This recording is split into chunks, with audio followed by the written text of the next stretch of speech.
Because Matilda takes place in England, some of the vocabulary can be different from what we're used to here in America. So let's go over some of the vocabulary words you might be unfamiliar with. In this chapter, they talk about platinum blonde hair. Platinum blonde is used to describe a color that is dyed so light that it almost looks silvery or white in color. The way that this dye works is it contains a chemical called peroxide that's used to remove the natural hair color, and that's what leaves your hair looking this silvery white color. A wash basin is just another word for a sink. Hair tonic is a product that men would typically use. It made their hair glossy and healthy looking. It would hold their hair in place, very similarly to mousse or gel or hairspray. A lavatory is just another word for the bathroom. The Platinum Blonde Man. There was no doubt in Matilda's mind that this latest display of foulness by her father deserved severe punishment, and as she sat eating her awful fried fish and fried chips and ignoring the television, her brain went to work on various possibilities. By the time she went up to bed, her mind was made up. The next morning, she got up early and went into the bathroom and locked the door. As we already know, Mrs. Wormwood's hair was dyed a brilliant platinum blonde, very much the same glistening silvery colour as a female tightrope walker's tights in a circus. The big dyeing job was done twice a year at the hairdresser's, but every month or so in between, Mrs. Wormwood used to freshen it up by giving it a rinse in the wash basin with something called platinum blonde hair dye extra strong. This also served to dye the nasty brown hairs that kept growing from the roots underneath. The bottle of platinum blonde hair dye extra strong was kept in the cupboard in the bathroom, and underneath the title on the label were written the words, "Caution, this is peroxide, keep away from children." Matilda had read it many times with fascination. Matilda's father had a fine crop of black hair which he parted in the middle and of which he was exceedingly proud. "Good strong hair," he was fond of saying, "means there's a good strong brain underneath." "Like Shakespeare," Matilda had once said to him. "Like who?" "Shakespeare, Daddy." "Was he brainy?" "Very, Daddy." "He had masses of hair, did he?" "He was bald, Daddy." To which the father had snapped, "If you can't talk sense, then shut up." Anyway, Mr. Wormwood kept his hair looking bright and strong, or so he thought, by rubbing into it every morning large quantities of a lotion called Oil of Violets Hair Tonic. A bottle of this smelly purple mixture always stood on the shelf above the sink in the bathroom, alongside all the toothbrushes, and a very vigorous scalp massage with Oil of Violets took place daily after shaving was completed. This hair and scalp massage was always accompanied by loud, masculine grunts and heavy breathing and gasps of, "Oh, that's better, that's the stuff, rub it right into the roots," which could be clearly heard by Matilda in her bedroom across the corridor. Now, in the early morning privacy of the bathroom, Matilda unscrewed the cap of her father's Oil of Violets and tipped 3/4 of the contents down the drain. Then she filled the bottle up with her mother's platinum blonde hair dye extra strong. She carefully left enough of her father's original hair tonic in the bottle so that when she gave it a good shake, the whole thing still looked reasonably purple. She then replaced the bottle on the shelf above the sink, taking care to put her mother's bottle back in the cupboard. So far, so good. At breakfast time, Matilda sat quietly at the dining room table eating her cornflakes.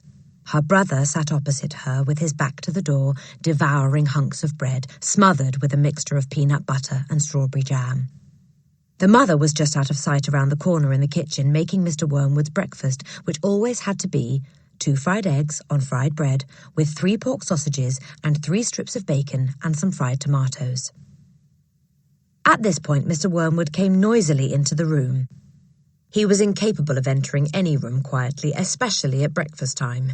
He always had to make his appearance felt immediately by creating a lot of noise and clatter. One could almost hear him saying, "It's me, here I come, the great man himself, the master of the house, the wage earner, the one who makes it possible for all the rest of you to live so well. Notice me and pay your respects." On this occasion, he strode in and slapped his son on the back and shouted, "Well, my boy, your father feels he's in for another great money-making day today at the garage. I got a few little beauties I'm going to flog to the idiots this morning. Where's my breakfast?" "It's coming, Treasure," Mrs. Wormwood called from the kitchen. Matilda kept her face bent low over her cornflakes. She didn't dare look up.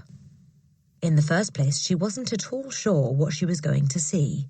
And secondly, if she did see what she thought she was going to see, she wouldn't trust herself to keep a straight face. The son was looking directly ahead out of the window, stuffing himself with bread and peanut butter and strawberry jam. The father was just moving round to sit at the head of the table when the mother came sweeping out from the kitchen, carrying a huge plate piled high with eggs and sausages and bacon and tomatoes. She looked up. She caught sight of her husband. She stopped dead. Then she let out a scream that seemed to lift her right up into the air, and she dropped the plate with a crash and a splash onto the floor. Everyone jumped, including Mr. Wormwood. "What the heck's the matter with you, woman?" he shouted. "Look at the mess you made on the carpet." "Your hair!" the mother was shrieking, pointing a quivering finger at her husband. "Look at your hair! What have you done to your hair?" "What's wrong with my hair, for heaven's sake?" he said.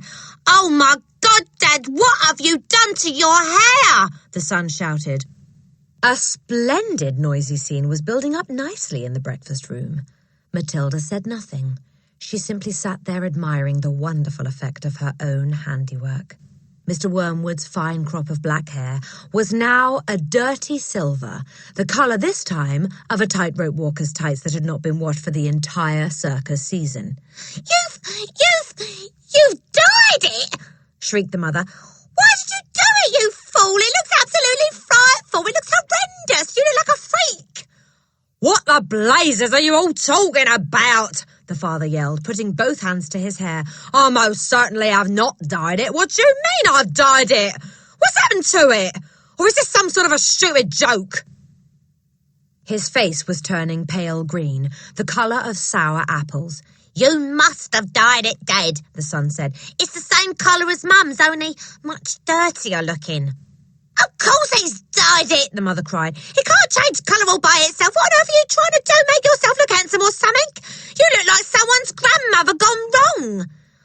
"Get me a mirror!" the father yelled. "Don't just stay there shrieking at me. Get me a mirror!" The mother's handbag lay on a chair at the other end of the table. She opened the bag and got out a powder compact that had a small, round mirror on the inside of the lid. She opened the compact and handed it to her husband. He grabbed it and held it before his face, and in doing so spilled most of the powder all over the front of his fancy tweed jacket. "Be careful!" shrieked the mother. "Now look what you've gone and done. That's my best Elizabeth Arden face powder." "Oh, my God!" yelled the father, staring into the little mirror. "What's happened to me? I look terrible. I look just like you, gone wrong. I can't go down to the garage to sell cars like this. How did it happen?" He stared round the room, first at the mother, then at the son, then at Matilda. "How could it have happened?" he yelled. "I imagine, Daddy," Matilda said quietly, "that you weren't looking very hard and you simply took Mummy's bottle of hair stuff off the shelf instead of your own." "Of course that's what happened," the mother cried. "Well, really, Harry, how stupid can you get? Why didn't you read the label before you started splashing the stuff all over you? Mine's terribly strong. I'm only meant to use 1 tablespoon of it in a whole basin of water. And you've gone and put it all over your head neat. It'll probably take all your hair off in the end. Is your scalp beginning to burn, dear?" "You mean I'm going to lose all my hair?" the husband yelled. I think you will, the mother said. Peroxide is a very powerful chemical. It's what they put down the lavatory to disinfect the pan, only they give it another name.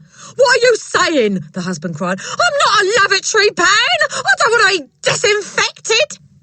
Even diluted like I use it, the mother told him. It makes a good deal of my hair fall out, so goodness knows what's going to happen to you. I'm surprised it didn't take the whole of the top of your head off. What shall I do? Wailed the father. Tell me quick what to do before it starts falling out! Matilda said, I'd give it a good wash, Dad, if I were you, with soap and water. But you'll have to hurry.